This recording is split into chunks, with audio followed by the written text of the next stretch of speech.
I just want to make a quick video about kind of like an update, if you will. I have become a CNA. Before I started nursing school, I just wanted to get my feet wet really quick. But I wanted to go through the experience of the state exam because I know a lot of people have a bit of anxiety about that. I passed it my first time. It wasn't too bad.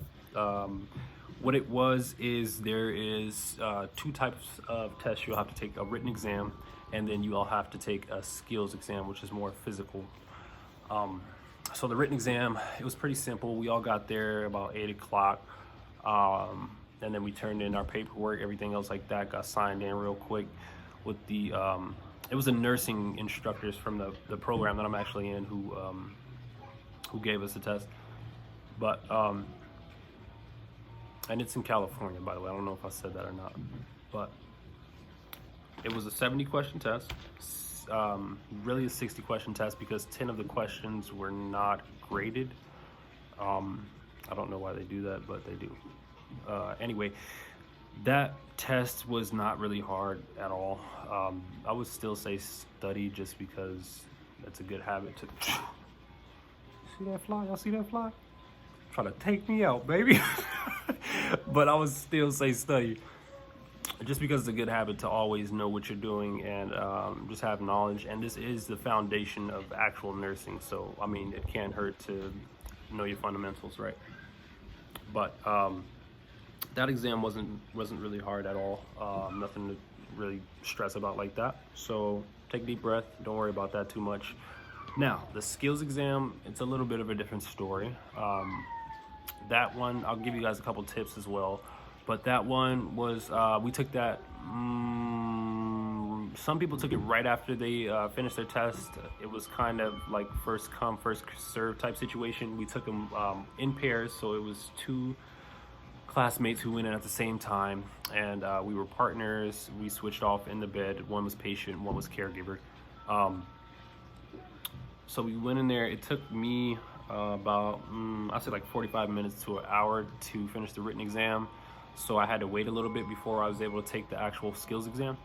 But once me and my partner did get a chance to go in there, it was multiple people testing at the same time, multiple groups.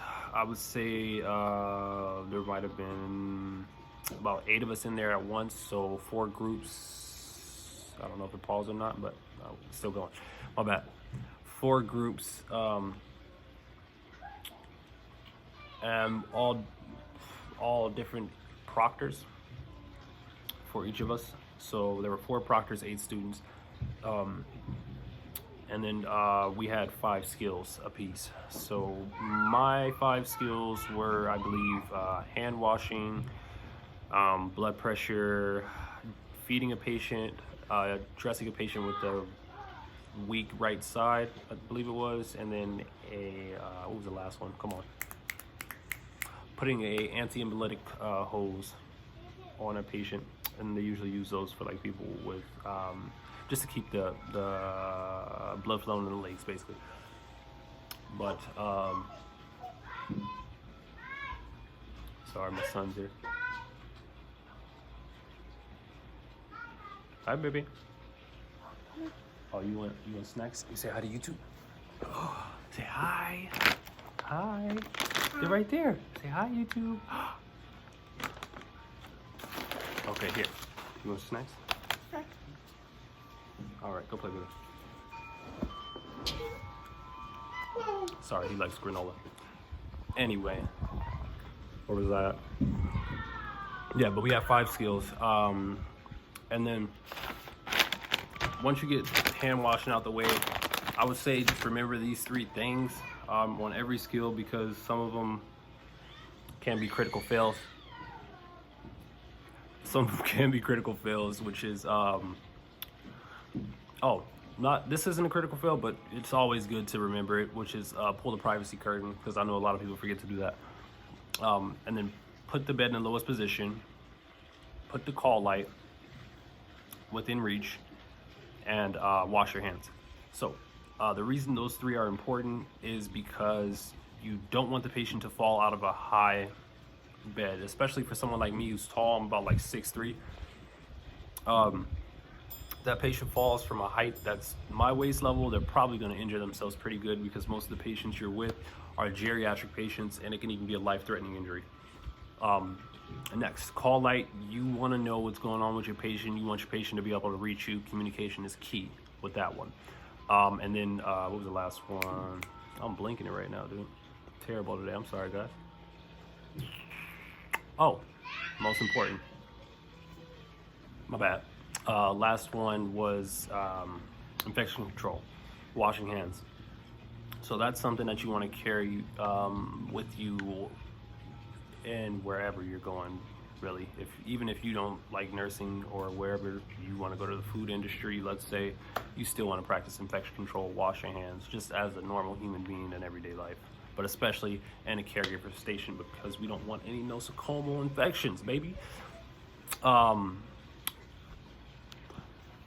After that, I would just say remember all the critical fail points, which are, if you go on the website, I know California has a website with the booklet and all the skills, and they'll have the steps of every skill listed, and the critical fail points will be bold. So if you can remember all the critical fail points in all the 24 skills, then I'm pretty sure you'll do fine in the skills portion of the exam.